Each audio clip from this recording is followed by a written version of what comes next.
Welcome to મારું રસોડું. આજે આપણે બટરસ્કોચ આઈસ્ક્રીમ ઘરે બનાવીશું અને ખૂબ જ સરસ બજાર જેવું જ આઈસ્ક્રીમ ઘરે બને છે. તો સૌથી પહેલાં આપણે બટરસ્કોચમાં જે ચીક્કી ઉમેરાતી હોય છે એ ચીક્કી બનાવીશું. તો અડધો કપ મેં ખાંડ લીધી છે. એક પેનમાં આપણે ખાંડ ઉમેરી દઈશું અને ગરમ થવા માટે મૂકી દઈશું. એકદમ ધીમા તાપે આપણે ખાંડને ઓગાળવાની છે. તો આ રીતથી સતત ચલાવતા જશું અને ખાંડને ઓગાળવા દઈશું. ચીક્કી બનાવવા માટે મેં અડધો કપ ખાંડ, અડધો કપ કાજુના ટુકડા લીધા છે. એક પ્લેટને ઘીથી ગ્રીસ કરી લઈશું.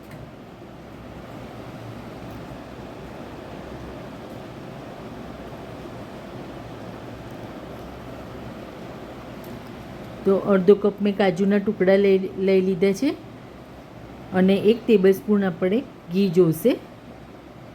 બધી ખાંડ સારી રીતથી મેલ્ટ થઈ જાય પછી જ આપણે ઘી ઉમેરવાનું છે.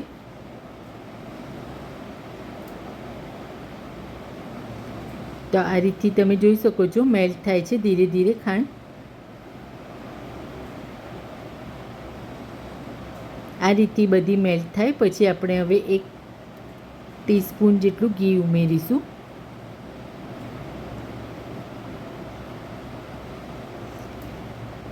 કાજુના ટુકડા ઉમેરીશું.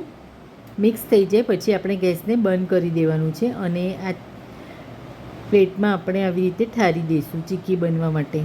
આ રીતથી આપણે ઠારીને લઈ લઈશું અને એને ઠંડી થવા દઈશું.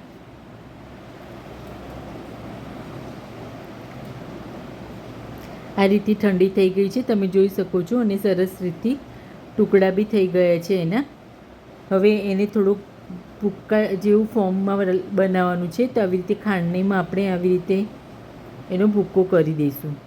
એકદમ ભૂક્કો નથી કરવાનો પણ અધકચરો ભૂક્કો કરવાનો છે જેથી આઈસ્ક્રીમમાં સારી રીતથી ભળે. તો આ રીતથી ભૂક્કો કરવાનો છે. બધી ચીક્કીનો હું કરીને લઈ લઉં છું. હવે 2 કપ ફૂલ ફેટ દૂધ લીધું છે એક કડાઈમાં. એમાંથી મેં થોડું દૂધ લઈ લીધું હતું એ કસ્ટર્ડ પાવડર ઉમેરવા માટે. તો 4 ટેબલસ્પૂન કસ્ટર્ડ પાવડર ઉમેર્યો છે એમાં.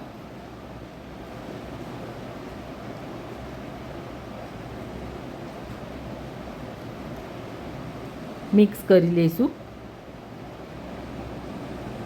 આજે હું માપ બોલું છું એનું અડધું પણ તમે લઈ શકો છો.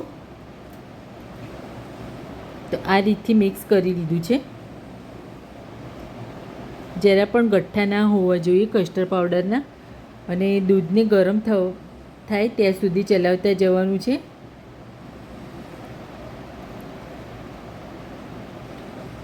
વન થર્ડ કપ મેં ખાંડ લઈ લીધી છે એને દૂધમાં ઉમેરીશું. 1/3 કપ એમ 2 વાર મેં ખાંડ લીધી છે અને આવી રીતે દૂધમાં ઉમેરી દીધી છે. દૂધ ઉકળે ત્યાં સુધી આ રીતથી ચલાવતા જશું. તો તમે જોઈ શકો છો દૂધ હવે આપણું ઉકળી ગયું છે. આપણે જે કસ્ટર્ડવાળું દૂધ લીધું હતું એમાં આપણે બટરસ્કોચ એસેન્સ ઉમેરીશું અને થોડોક ફૂડ કલર ઉમેરીશું, યલો ફૂડ કલર, અને આવી રીતે મિક્સ કરી દઈશું. કસ્ટર્ડવાળું દૂધ આપણે આવી રીતે ઉમેરીશું અને ચલાવતા જશું. જેમ જેમ ગરમ થશે એમ એમ ઘટ્ટ થશે. જ્યાં સુધી ઘટ્ટ ના થાય ત્યાં સુધી આપણે ચલાવતા જશું.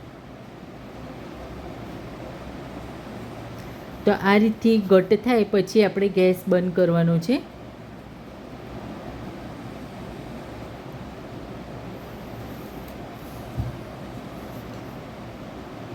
તો આ રીતથી આપણે ચલાવતા જવાનું અને થોડું ઘટ્ટ થાય પછી ગેસ બંધ કરવાનો છે. તો મેં ગેસ બંધ કરી દીધો છે અને નીચે લઈ લીધું છે. હવે 2 કપ મેં વ્હીપ ક્રીમ લીધી છે. આ વ્હીપ ક્રીમ કોઈપણ તમને બેકરીના શોપ પર મળી રહેશે. હવે આપણે બીટરની મદદથી એને વ્હીપ કરી દઈશું ક્રીમને. જો તમારી પાસે બીટર ના હોય તો તમે વિસ્કરની મદદથી પણ વ્હીપ કરી શકો છો. ક્રીમ હંમેશા એકદમ ઠંડી લેવાની, ફ્રીઝરમાં મૂકેલી હોય એવી જ વ્હીપ ક્રીમ લેવાની, જેથી જલ્દીથી વ્હીપ થઈ જાય. તો આ રીતથી વ્હીપ કરવાની છે, તમે જોઈ શકો છો.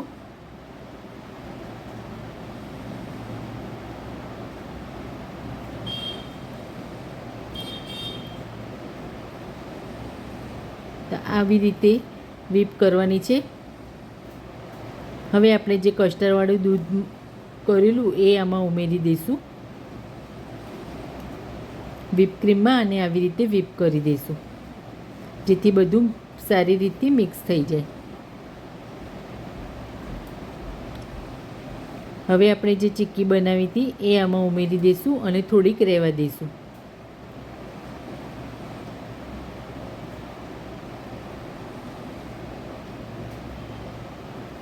આ રીતથી મિક્સ કરી દઈશું. તો આવી રીતથી મેં ડબ્બો લઈ લીધો છે આઈસ્ક્રીમને ઠારવા માટેનો. તો આવા મારા 2 ડબ્બા ભરાઈને આઈસ્ક્રીમ તૈયાર થયો છે. આપણે જે ચીક્કી બનાવી હતી એ ઉપરથી આવી રીતે ગાર્નિશ કરી દઈશું અને ફ્રીઝરમાં ઠારવા માટે મૂકી દઈશું આઈસ્ક્રીમને.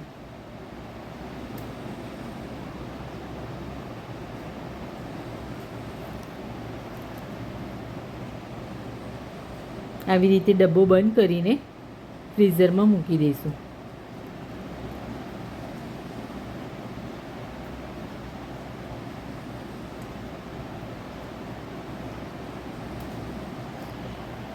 આઠ કલાક પછી આઈસ્ક્રીમ બનીને તૈયાર છે. તો હવે આપણે સર્વ કરીશું. એકદમ મસ્ત આઈસ્ક્રીમ બની છે, અને આ રીતથી જો તમે આઈસ્ક્રીમ બનાવશો તો બરફ જેવું પણ નહીં લાગે. ઉપરથી મેં થોડા ચોકો ચિપ્સ રાખ્યા છે અને એકદમ સરસ આઈસ્ક્રીમ બની છે. તો ઉનાળાની સિઝનમાં તમે પણ આ રીતથી એકવાર જરૂરથી બનાવજો આઈસ્ક્રીમ. અને આનું બધું માપ હું ડિસ્ક્રિપ્શન બોક્સમાં લખું છું, જેથી તમે ત્યાંથી જોઈ શકશો. Thanks for watching.